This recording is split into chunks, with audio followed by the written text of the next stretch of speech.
Hi, Chris Christopher here. On my 4th episode of Relentless, Life on Your Terms, I have a very special guest and friend of mine, Daniel Hakim, the owner of CUB. Daniel, thanks for being here. Thank you. I'm excited to be on your podcast. Thank you. Now, tell me a bit about CUB.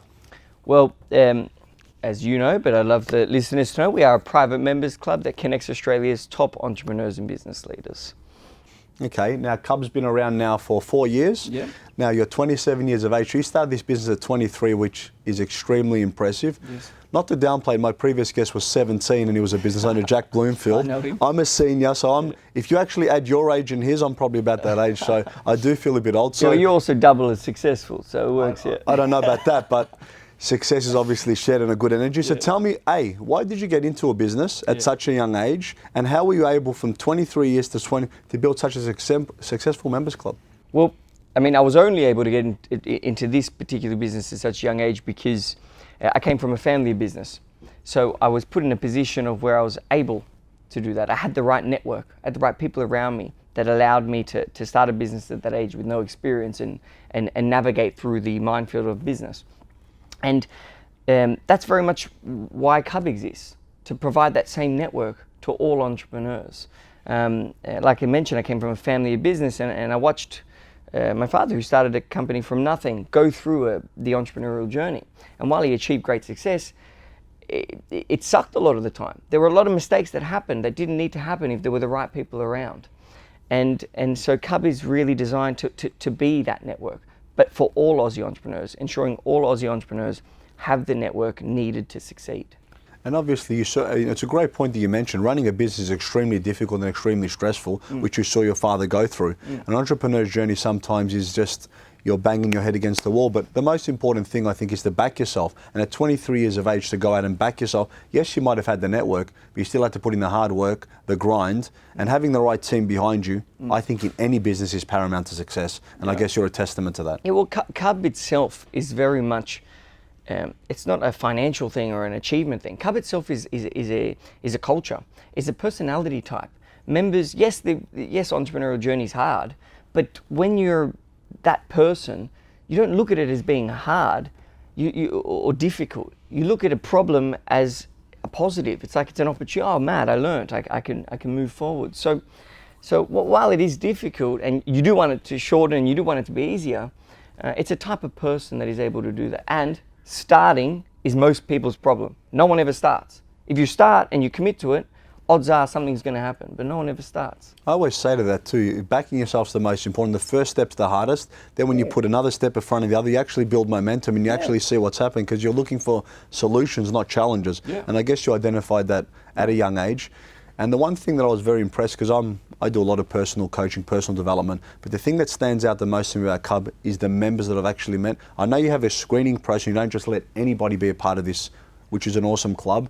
We've got an opportunity to hear Mark Boris, Adrian Hontos speak, Aaron Levi. Yeah. Like the list goes on. And every week I get an email saying you've got this person speaking, you've got this experience. There was an Armani suit guy coming to measure you. Go to Jackalope. You're talking about finance, you're talking about business. You don't get that high level anywhere else that I've ever been involved in, and that's what I love. You have to remember, our job is to focus on your network while you focus on your business. So you keep making your business good and we'll do the network part. So at CUB, we have to continuously grow the club with Australia's top entrepreneurs. So yes, we do vet, but only because we need to. That's half our job, is to make sure you're meeting other accomplished leaders of whom can bring you value. So we give you the network. We then give you a place to meet that network, which is why we have these beautiful clubhouses. We're currently sitting in CUB Melbourne's boardroom, but we've got beautiful bars and entertainment lounges and meetings and workspaces. But the primary, I guess, purpose of the clubhouse is a place to meet the members. And then finally, we give you services, as you know, and many you just described, of which ensures you meet the members that you're going to find the most value in meeting based on your current business goals and issues. And I notice you send me out emails and they're very specific to pertaining to property and finance because that's what I like. Yeah. But I found it very funny when I walked into this building, what a beautiful office and a home for all the members that I can enjoy and meet people. So I've tried to come here every Friday, but I haven't been as successful most times. But the funny thing about this building, when I walked in, I go, this building looks familiar. And my owner was the ex-owner of this building, yeah. So I looked at it and I go, 95 Queen Street, and funny enough, it was his. So walking in here, I got a sense of nostalgia, but yeah, it was amazing. What I did want to say, so your first club was in Melbourne? Sydney. Sydney, sorry. Yep. And now we're in Melbourne. Yep. And we have, obviously, you've got thousands of members. Yep. I've got a lot of friends that are also in Queensland and different parts of Australia, and they ask me about what I do, and I always mention CUB, because I've received so much value here. And they go, is there any in Queensland? I said, I don't think so, but knowing Daniel like I do, I'm pretty sure there will be in the near future. Yeah, without a doubt. Obviously, you are the fastest in Australia growing. We're the fastest growing members club for entrepreneurs. And as far as our expansion goes, we are growing incredibly fast because we give the best service. However, we've got, so Sydney CBD is next opening. Currently our HQ is in another Potts one, Point. another Sydney. Sydney. There'll be a few more Sydney. There'll be a Parramatta, a Manly, and a Cronulla. Yep. We've got Brisbane, which is launching straight after the CBD, so that'll be within the next 12 months. It's fantastic. We'll open clubs then in the other major cities across Australia, another in South Yarra and Melbourne. The goal in Australia is to have that 10,000 members and be the brand and community for Australian entrepreneurs.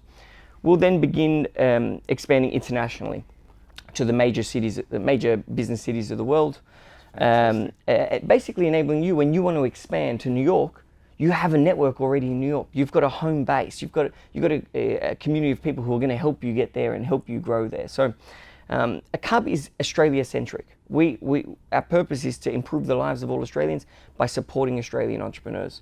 And that's what we do. South Yarra, it's even closer to me, so that's great. And me. I have a lot of members too that talk, and they say they love it and actually use this as their office as well. Yep. They get an opportunity to meet other members, Yep. which I think is a unique proposition in itself.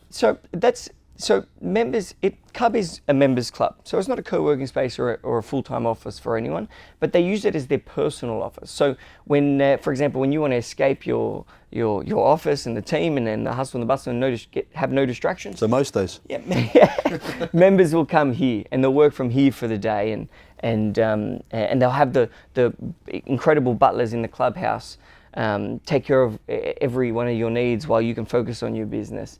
If there's members coming in that we know you'd be interested in meeting, well, we obviously introduce you and whatnot.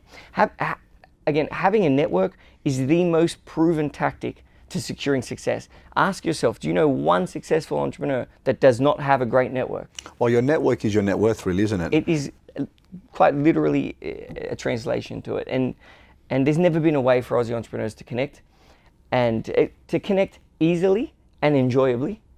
And that's what CUB does, and that's what we've designed. So that's why we're the fastest growing, and we're by far the best networking service for accomplished entrepreneurs in the country. And I think it comes down to understanding what your members want and what they're after, because, and I'll use me as an example, you understand exactly what I want, so you asked me to come to property stuff, to finance stuff. Yep. You invited me to suit things because I enjoy those things. Yep. And you have a network, and when you reached out to me and you came and saw me, which is impressive because a lot of CEOs don't feel they have to do the hard work anymore, which for me, being a CEO that leads by example, I think those days should never be behind you, because you want to expand your business and you can actually grow it. You need to keep your finger on the pulse at all times. I always say that the CEO, the owner, should always be not being involved in sales daily, but you should be in some form regularly, because then you're keeping your finger on the pulse of the market and what people are wanting and how people are feeling, and you can understand what your sales teams and your growth teams are going. And of course, and if you don't sell it or be able to share that vision with belief and conviction, how would someone else do it? Exactly right. And I guess that's important. And when you do something you love, which I know we speak off camera a lot, and you say, and I can see it with your work, how much you love it. First of all, thank you, because I know you came off a plane today and came directly to... I flew just to see you. So thank you very much. You're usually in a suit, but you didn't come today, so I can look a little bit better. Yeah. So I look a little sharper, so thank you very much. But the opportunity that you took out to do this for me, to give value to everyone watching this and to all your members, I can't tell you how much I appreciate. Thank you, I really appreciate that. Now I'm going to ask you a few radical questions. You've interviewed a ton of people, haven't you? Yeah. Who would be the most interesting and exciting person that you've interviewed, and why?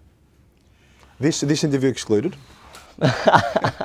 No, well, I've had the privilege of speaking to, not necessarily interviewing, but speaking with and knowing a lot of Australia's top entrepreneurs and business leaders. There's one man in particular who has actually become a bit of a mentor for me. His name's James Arman. He's an international businessman. He owns over 2,000 kind of food shopping centres. He's a big businessman, and the reason I mention him is he often speaks to me about strategy, business strategy. He's an international businessman, so he's come and he's analysed a lot of the Australian business market, and he's got a strong belief that that in Australia we need to focus more on strategy, on brand positioning and creating strategies that allow us to find new markets and to identify it differently to the competition. And so that's been something that I've been studying a lot lately. A book I'm actually reading right now is called Blue Ocean Strategy, which I'd probably recommend to everybody. But another good one that I read before that is, I think it's called Position by Jack Trout. You read Principles? Yeah, Principles is great. That was one of my favourite books. Yeah, I've read Principles. But that's the reason him. And another man who you mentioned before that I absolutely, actually I'll mention two more. Another gentleman, Adrian Hondros, Yes. CEO of Porter He was Davis, amazing. He was amazing. one of the largest home builders in the country. Adrian is probably one of the greatest leaders that I've ever met, and he's educated me a lot on leadership. And he had a simple tip, which was, so he used to be the head of CommBank Private. Yep. And he had a simple tip, which was remember everybody's name. When you see them, ask, obviously say their name and ask something personal about them, how their family is, or whatever the situation is in their life, and you'll create a great sense of you'll become a better leader because they'll look up to you for caring about them. So, and then finally, the amazing young entrepreneurs, young businesswomen from Meshki, the online fashion retailer.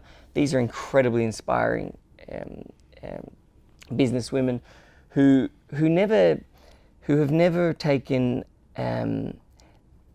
Winners never see negatives. They never see negatives in life. They see opportunities. They see opportunities, and they're just showing, just through what they've accomplished, you can see that that's how they look at life. They see every difficulty as an opportunity to learn, get better, and they do that. So those are three of, I can tell you, hundreds of people that I've become very good friends with here at CUB.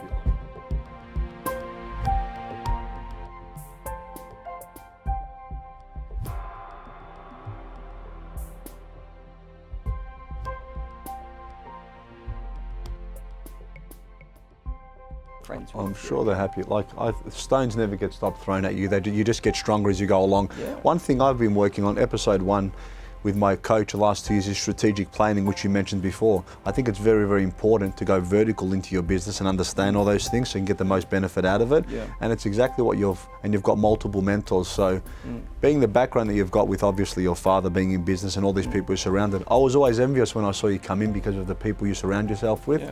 And you've opened your network up to me, which I really appreciate. And to anyone else who can become a member of CUB, I cannot recommend it highly enough. Yeah. I'm looking forward to the years to come because in the last 6 months, the amount of people I've met, things that I've done here are amazing. And I'd like to thank you for the opportunity. Thank you for your time today. I really appreciate it. Daniel, it's a pleasure, mate. No, thank you. And like I said, it's my pleasure. It's our goal to improve the entrepreneurial journey by uniting Australia's entrepreneurs and leaders. So if you're an accomplished entrepreneur, you belong here at CUB because we want to introduce you to everybody else just like you in the country. And what an amazing 40th birthday present for me, having Mr. Daniel on my 4th episode. Thank you, mate. Thank you.